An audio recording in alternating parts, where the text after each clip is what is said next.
दिन पर शास्त्र सम्मत विधि सम्मत हो रहा है और राम ही शास्त्र हैं। उन्होंने अपने जीवन में शास्त्र के ही अनुकूल संपूर्ण जीवन व्यतीत किया है और उसमें हमारे राजेश्वर बनारस के धर्मशास्त्र के द्राविण 7 पेज का इस पे जवाब दिया है और प्रमाणों के साथ दिया है और ये जवाब सवाल लोग कर रहे हैं उसका खंडन भी किया है। इसलिए इससे अच्छा मुहूर्त संभव 2-4 साल में भी नहीं आएगा। 22 जनवरी का जो मुहूर्त है मध्याह्न काल में सर्वार्थ अमृत सिद्ध योग है और अच्छा मुहूर्त है, श्रेष्ठ मुहूर्त है। इसका प्रतिष्ठा होना देश, राष्ट्र, समाज, विश्व की मानवता का संरक्षण संवर्धन का आधार बनेगा।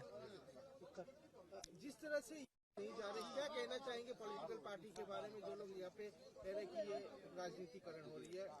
पॉलिटिक्स वाले अगर देखा जाए तो 70-75 साल में ये पहले प्रधानमंत्री हैं जो अयोध्या गए हैं और पॉलिटिक्स जो लोग कह रहे हैं 50 साल सत्ता में रहे तो लोग यहाँ तक न्यायपालिका में कहे, शपथ पत्र दिए कि राम काल्पनिक हैं, राम का वजूद ही नहीं है और कभी 10 रुपया का प्रसाद राम जी के मंदिर में अयोध्या में नहीं चढ़ाए तो नहीं जा रहे। उनकी आस्था है, उनकी श्रद्धा है। भारत में हर व्यक्ति स्वतंत्र है, किसी को हम जबरदस्ती पूजा नहीं करा सकते और कोई पूजा करे तो जबरदस्ती हम उनको बंद नहीं करा सकते क्योंकि सबकी धार्मिक स्वतंत्रता है। और कुछ विकृत बुद्धि का परिचायक है, जब मेंटली डिस्टर्ब होता है, प्रीति करें जब तीनों भाई, उपजय सन्न पात दुख जाई। जब जिनका दिमाग गड़बड़ होता है तो उनको राम से कटुता दिखती है। रावण जैसा त्रिकालदर्शी विद्वान जिसको ब्रह्मा पढ़ाने आते थे लेकिन वो राम से सदैव विरोध करता रहा, जानते हुए कि ये ब्रह्म है, परमात्मा है। अब जिनकी बुद्धि में ये भरा है कि हमको तो विरोध करना है तो करते रहें। भाई हर आदमी स्वतंत्र है, विपक्ष है वो उनकी राजनीति का हम लोगों का विषय नहीं। हम लोगों का तो धर्म नीति है और धर्म के अनुसार जो काम हो रहा है हम लोगों का 500 साल के इतिहास में जो काम हो रहा है इससे बड़ा सौभाग्य सनातनी हिंदुओं का नहीं होगा जो हम लोगों को देखने को मिल रहा है।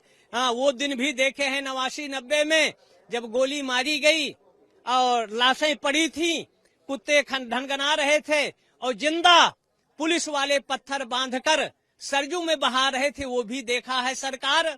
और आज भी देखा है, अगर भगवा देख लें तो लाठी मारते थे वही पुलिस वाले, आज भी वही पुलिस है। साधु महात्मा जनता जाती है, उनका सम्मान हाथ जोड़ती है। तो समय है, चक्र है, जिसकी इच्छा जाए, इसकी इच्छा है ना जाए। लेकिन राम से विरोध एक तरह से अपने विनाश का मंथन करता है, जिसका प्रत्यक्ष रावण है, बाली है और भी लोग हैं। इसलिए हम तो यही कहेंगे कि सबको राम जी इनको सद्बुद्धि दें, राम के प्रति इनका वैर भाव परित्याग हो जाए, इनकी बुद्धि शुद्ध हो जाए और राम की भक्ति कर अपना लोक परलोक सुधार ले। अब होने का ये जो कर रहे हैं उनका मेंटली डिस्टर्ब है, उनको इलाज की जरूरत है। राम राजनीति का विषय नहीं है, राम शुद्ध आस्था, श्रद्धा, भक्ति का केंद्र है और उसके भक्ति, आस्था, श्रद्धा में कोई राजनीति नहीं होती और इसमें राजनीति नहीं होना चाहिए।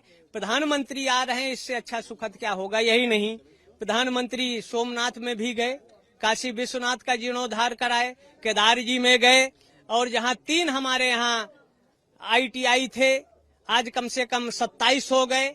जहां शौचालय की बात है तो 10 करोड़ गरीबों को उन्होंने बना के दिया, 4 करोड़ लोगों को मकान बना के दिया। तो प्रधानमंत्री कोई मंदिरें नहीं और लगभग 75 किलोमीटर जहां पहले की सरकारें थी 20-22 किलोमीटर रोडें बनती थी, आज प्रतिदिन 75 किलोमीटर। तो हर क्षेत्र में मोदी की सोच और देश हित, राष्ट्र हित, मानवता के हित के लिए कार्य कर रहे हैं। सबका साथ, सबका विकास और उन्होंने सबको आमंत्रण भी दिया है। लेकिन जिसकी बुद्धि विकृत है उनको इलाज की जरूरत है, राम के विरोध की जरूरत नहीं है, न राजनीति की जरूरत है, शुद्ध आध्यात्म की जरूरत है।